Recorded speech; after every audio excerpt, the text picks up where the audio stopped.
تحياتي متابعينا وأهلا وسهلا فيكم بحلقة جديدة وخاصة من برنامج يلا.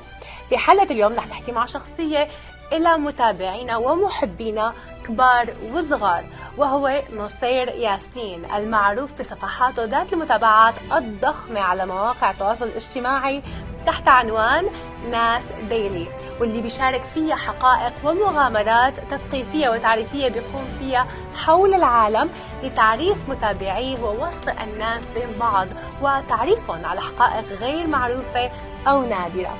وقام نصير ياسين بتأسيس شركة ناسكو واللي بتضم مؤسسات أخرى بتركز على مساعدة الناس القيام بما يقوم به ومعرفة كيفية التعامل مع مواقع التواصل الاجتماعي وإنتاج المحتوى والتعامل مع التكنولوجيا الحديثة مثل الذكاء الاصطناعي. وبسبب دور نصير ياسين التثقيفي ووقوفه بوضوح مع الشعوب وضد التطرف والعنف، تقوم اليوم رابطة مكافحة التمييز الأمريكية بتكريمه في مؤتمرها أبدا هو الآن اللي عم بيصير بنيويورك. خليكم معنا بهذا اللقاء الخاص والحصري مع نصير ياسين. يلا.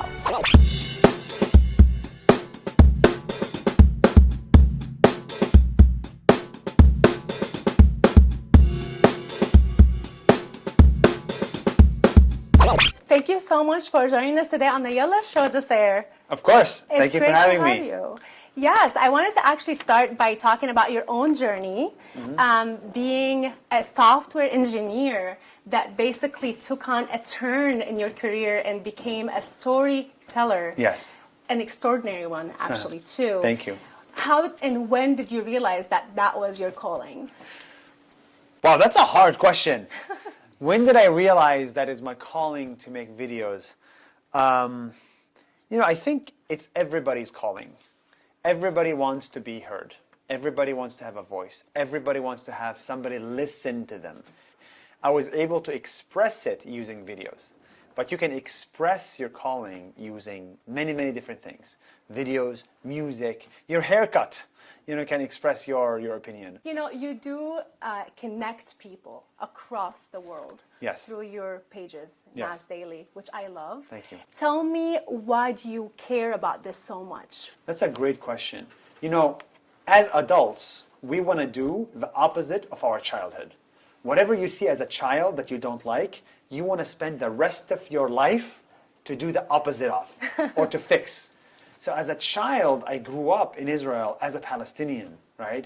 It's a very complicated background, but also you see people fight. Since you're 1 year old, you see people fight over land, over religion, over beliefs, and they're all like segregated. I don't like you because you're Jewish. I don't like you because you're Arab. And it's like, wait a minute, that doesn't make sense. And so that is why I think the point of the company is to be the opposite of my childhood. So I grew up seeing people brought apart, and I want my work to bring people together. Beautiful. And sad. I mean, a lot of great things do come from sad stories and tragedies, but I do see the importance of bringing people together. But how do you navigate that in such a delicate, complicated situation? I think in general, there's a big rule, which is if the extremist agrees with you, then you're doing something wrong. That's simple. So I look at my channel and I'm like, okay, who hates me today? And I look at them, there are a lot of extremists. That's great. Whether you're an Israeli extremist or you're a Palestinian extremist, I want them to not like my work, because that is the definition of bringing people together, which is to not be approved by the people who want to bring you apart. Mm-hmm. After October 7th, a very tragic and shocking day, especially for people who believe in peace. Mm-hmm. How did you choose, Nasir, to talk about this? I divide the world into two, World 1.0 and World 2.0. World 1.0, before October 7th, we were very close to peace. We were so close, right, with Saudi Arabia and with the rest of the Muslim world. Look, I think we can talk about the glass half empty all the time, but there is 2% of the glass is full of water, right? And that's what we got to focus on. Just focus on what do we have and what can we build up on. And so that was my response is, look, this is where I stand today. This is what I believe in. Even if tens of millions of people say you're wrong, I don't care. This is what I believe in, and I also believe that there are millions like me, but they're quiet. Yes. After October 7th, I believe that peacemakers started to feel lonely. People like you, people like me, people that really do want coexistence.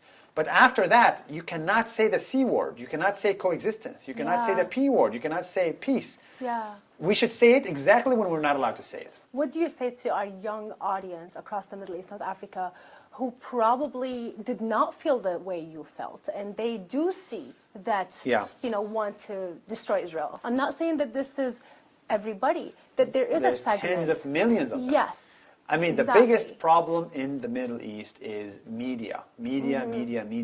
Look, I don't blame them. If I was born and raised only seeing one type of media, only seeing like soldiers from Israel, like I would not believe, there's any good people inside Israel. I'm lucky to have been born inside Israel and have had friends that are Jewish, American, Israeli, from all around the world. So my experiences shape my opinion. Their experiences are zero. They have not had experiences to really experience the other. And same thing goes for people inside Israel. So I really boil it down to the media. And that's why I'm really excited about social media. At some point, for the last 30 years, the only media you see is TV. Now, at least, if anybody wants to see what an average Israeli is like, they can just Google. Yes. So I hope the people listening to this in the Middle East, I hope they use Google.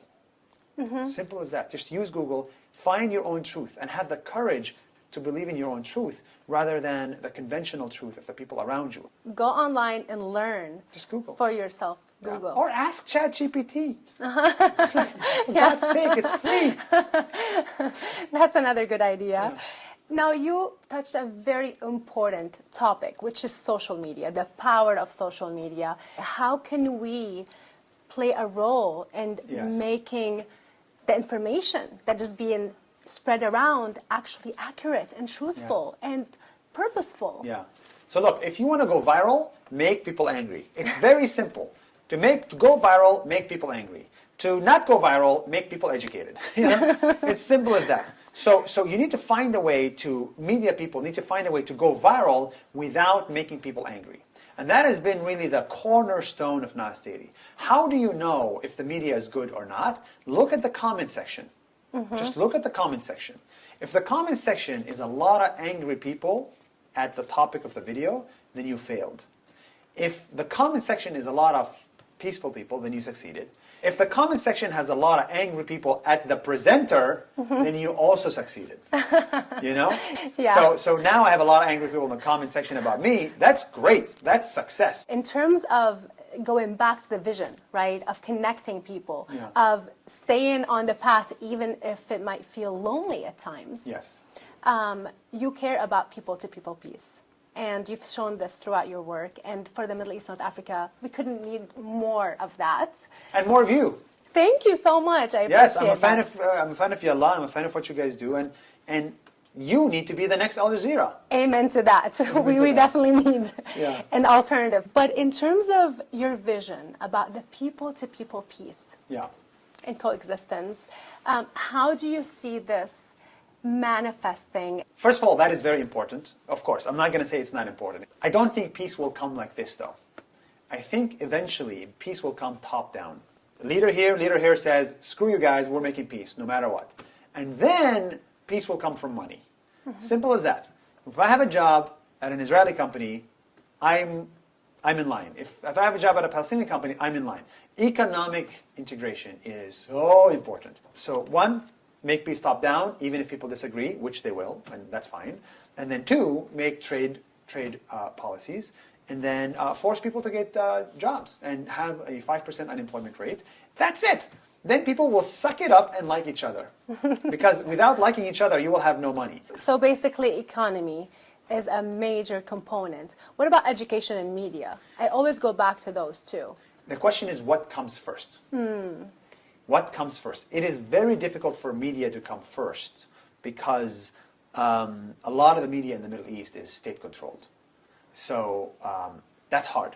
And also, nobody has the cojones, nobody has the spine to actually make the media you make or the media we make. So what comes first? I don't think it's media and education. I think it's leaders. Yes. I think it's politics first. And then second, I would say maybe education. And then third, media, or media second, education third. So I wanted to ask you, because you've had an extraordinary career and you went around the world. I actually get inspired every time I watch your videos and all the countries you go to and what you show. But what are your biggest life lessons from all of the things you've experienced and witnessed? My biggest life lesson from traveling to 100 countries is that your village is wrong. Whatever your village teaches you is wrong. As simple as that. I don't know why it's like not such like basic truth. Is there any village that is right? No, there's not a single village that is right. That's the big idea. No village is right. You know, oftentimes what you think is right, someone else thinks is wrong, and what you think is wrong, someone else thinks is right. You know, I have seen the opposite of everything in life from these 100 countries. You think a dog is your pet? Well, in North Korea, it's their food. You know, you think a cow is food? Well, in India, it's their god. I spent 1 full month studying his religion, Hinduism. Namaste. And it changed my life. You need to have much more a global perspective. You don't need to travel and have a lot of money. That's the beauty of the internet. Just look at what people teach you with a little bit of skepticism. And if you do that, you will be a lot less extreme. Yes, and also basically accepting and respecting that people Yes. are different. It's People okay are for different. people to be different. Very different. I wanted to ask you, Nصير, to share with our audience in the Middle East, North Africa, what do you think the most important advice for them? My advice to people in the Middle East is very simple. تعلم اللغة الإنجليزية. احكي إنجليزي. تعلم إنجليزي. Without English, you will be stuck in a black hole of knowledge. There will be no knowledge around it. There's no new knowledge. I found English to be probably the most important tool and key to global education. Take something very simple, Wikipedia. Wikipedia has 5 million articles in English, but it has like 50,000 articles in Arabic. So if you're interested in something and you don't speak English, and Wikipedia doesn't have an article about it, you're kind of screwed. You know? So that's why it's really important to learn English, because that's how you get knowledge. Getting knowledge, you make new friends. Getting new friends, you get new ideas. New ideas, you become less extreme. It all starts with English. فتعلموا اللغة الإنجليزية. طبعا. هاي نصيحة نصير. Okay. هلا رح أسألك كمان if you can tell me about your t-shirt, because I always see your t-shirt everywhere. I love it. Yes. I want to understand, like, so 42% of life. Does it change? Does the percentage change over time, or is it the same? No, so it changes every 9 months. Okay. So this is the only thing I wear. I've been wearing the same T-shirt for the last 6 years. Yes, I noticed. Oops. Which is actually a good First T-shirt thing. designed, to be clear, not the same T-shirt. And then this shows the percentage of my life that's over. Yes. So I'm 32 years. I'm supposed to live until 76 on average if I'm male in America. Al-amar biyad Allah, of course. طبعا. But Yeah. on average, you'll die at 76. Okay. Today. And so 32 out of 76 is 42%. Okay. I'm 42% done with life. I'm 42% dead. And the idea is to spend the remaining, you know, So I'm 58%. seeing the half full of the T-shirt, of the cup. You have a lot more still. And I think like 76 is kind of conservative. Well, Especially with your fit, like your very fit Yes. exercising program and regiment, Yes. which I recommend everybody to watch and follow. Well, when I'm happy to live to 76. If I die at age 76, I'm very happy. Well, that's really great. That's really great and sad. No, come on. I told you, I'm an optimist. So I think love that, that. like, you know, I'm an Aquarius. You're an Aquarius. I'm an Aquarius, so yeah. for the people who like horoscopes, optimists, and love to connect between people. And I just wanted to say I really appreciate Thank your you. time Thank you so with us. And congratulations being honored by ADL, the Anti-Defamation League, for your very crucial work today of connecting the world and bringing people together. Thank you. Yes. It's hard work, but it's important. And I wish the same to you, and I think you are doing amazing, and I hope to see you grow more and more and more. Oh my God, thank you so much. That means a lot. And can we say yalla to the camera together? Of course. 1, 2, 3. Yalla. Yalla.